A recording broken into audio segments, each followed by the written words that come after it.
Tiga. Assalamualaikum warahmatullahi wabarakatuh. Waalaikumsalam warahmatullahi wabarakatuh. Baik, selamat siang Bu Anissa dan teman-teman. Kami dari Eco Finance Global hari ini akan mempresentasikan atau memapari mengenai pertumbuhan dan pembangunan ekonomi. Nah, kenapa? Nanti kita akan menjelaskan mengapa kami memilih negara tersebut. Tapi sebelum memulai, saya akan menjelaskan nama dan jabatan. Oke, saya Amir Marfianti di sini berperan jabatannya sebagai CEO, Nagata Wiraputra sebagai CFO, Kayla Sakila sebagai COO, Aura Nandita sebagai Market Research Insight Director, Dilki sebagai Global Partnership Director, dan Arstio sebagai Legal Compliance Officer, Faiz sebagai Business Development Director, dan Hanya sebagai Risk Management Officer. Nah, tapi kita membuka presentasi ini dengan pantun dulu. Jadi nanti kalau aku pantun kalian bilang cakep ya guys. Oke. Minggu pagi Juni pergi berenang. Singgah sebentar membeli pepaya. Mari belajar ekonomi dengan senang. Bersama Eco Finance percaya.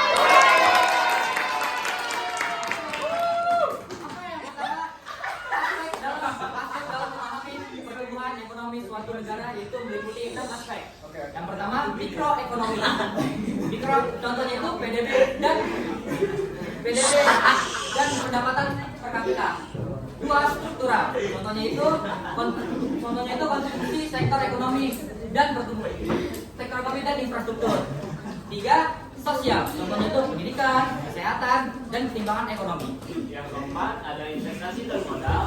Contohnya itu investasi tabungan nasional dan kapasitas proyeksi. Yang kelima ada kelembagaan dan kebijakan stabilitas politik dan kebijakan ekonomi dan yang terakhir itu global dan regional. Contohnya itu adalah pengaruh ekonomi dunia dan kerjasama regional.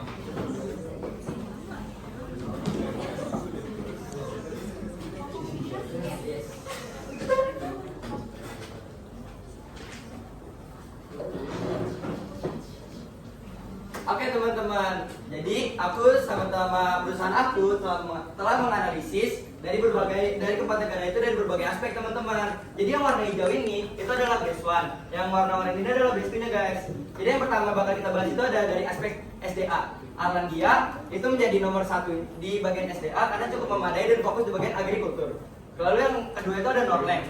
Norland itu fokus pada pengembangan energi terbarukan. Lalu yang kedua itu ada SDM. SDM dari negara Norland itu sangat tinggi, banyak tenaga kerja yang profesional. Selanjutnya ada dari bagian infrastruktur, dari bagian teknologi. Yang negara Norland itu sangat maju, memimpin inovasi teknologi dari berbagai negara. Lalu selanjutnya ada dari infrastruktur, dari negara Lusitania itu sangat memadai dan transportasi dan komunikasi yang baik. Selanjutnya ada dari kebijakan. Lusitania menurut perusahaan kami sangat baik karena stabil modern mendukung investasi asing.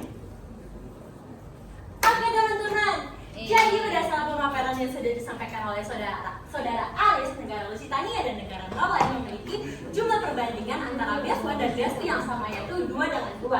Tapi di sini kelompok kami sepakat untuk memilih negara Lusitania. Kenapa demikian? Jika dilihat berdasarkan dengan perbandingan sebelumnya, negara Lusitania itu memiliki kekurangan di bidang sumber daya alam dan juga teknologi yang masih tergolong rendah. Tapi menurut kami dengan sumber daya manusia yang tinggi dan pendidikan yang stabil serta infrastruktur dan juga kebijakan yang mendorong investasi asing untuk masuk, kami dapat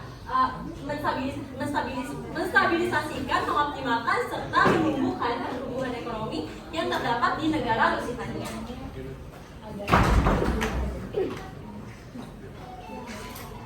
Oke, selanjutnya ada laju pertumbuhan ekonomi negara.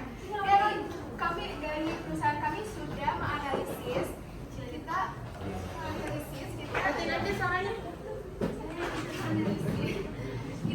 perusahaan kita udah menghitung GDP dari data-data yang kita sudah dapat. Yang pertama ada Jamburia yaitu 23,52%, lalu ada Arlandia sebesar 14,84%, lalu ada Lusitania sebesar 1,86%, yang terakhir negara Norland sebesar 3,2%. Nah, walaupun tiga negara tersebut selain negara Lusitania memiliki peningkatan GDP yang signifikan, yang akan itu bukan menjadi faktor tersebut akan mengalami pertumbuhan jangka panjang dan lebih stabil.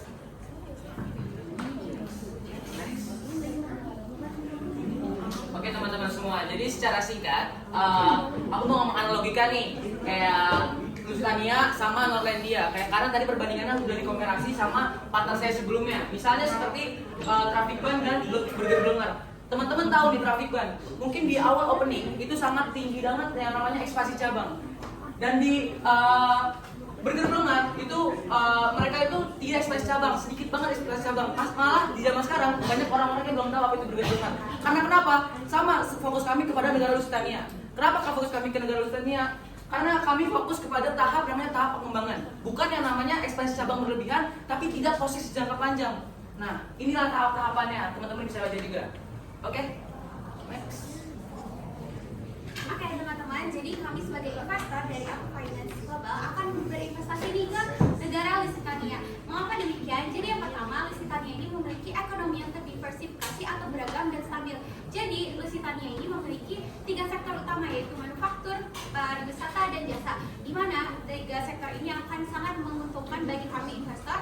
Dan jika salah satu sektornya turun atau mengalami penurunan, maka sektor lainnya akan menopang. Jadi pertumbuhan ekonomi akan stabil. Nah, yang kedua, ada infrastruktur yang memadai. Jadi sebagai investor, kami sangat membutuhkan infrastruktur yang sangat memadai. Jadi Lusitania ini infrastruktur di transportasi dan komunikasi ini sangat baik. Nah, ini akan membantu kami dalam mendistribusikan produk, membuka akses ke yang lebih besar, dan juga mengurangi biaya logistik serta meningkatkan efisiensi bisnis. Selanjutnya ada sumber daya manusia yang berkualitas dan terampil. Jadi kami tidak perlu lagi sebagai investor mengeluarkan biaya lebih untuk pelatihan tenaga kerja, karena tenaga kerja di Lusitania sudah siap bekerja dan sudah produktif. Lalu yang kebijakan stabil dan pro investasi ini akan sangat membantu kami sebagai investor karena bisa berbisnis dalam jangka panjang tanpa perlu khawatir akan regulasi yang berubah secara tiba-tiba, dan kebijakan ini sangat mendukung kami sebagai investor. Selanjutnya saya akan menjelaskan fokus kami dalam pertumbuhan berkelanjutan negara Lusitania.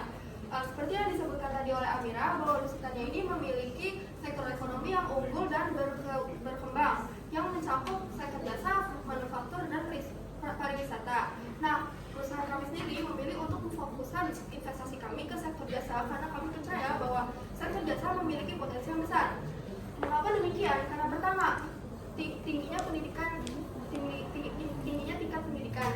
Tingkat pendidikan yang tinggi menghasilkan sumber daya manusia yang terampil dan berkualitas. Nah, kalau sektor jasa diperluas, maka potensi tenaga kerja dan keterampilan negara tersebut nggak akan terbuang sia-sia. Lalu yang kedua, walaupun SDA di negara ini sudah dikelola dengan baik,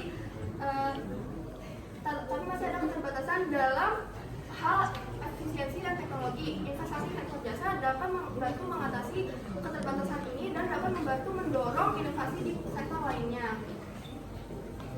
Nah, udah tahu kan semua teman-teman semua kita bakal investasi ke Lusitania. Nah, jadi kami dari Eco Finance Global mengucapkan Smart Insight Foundation.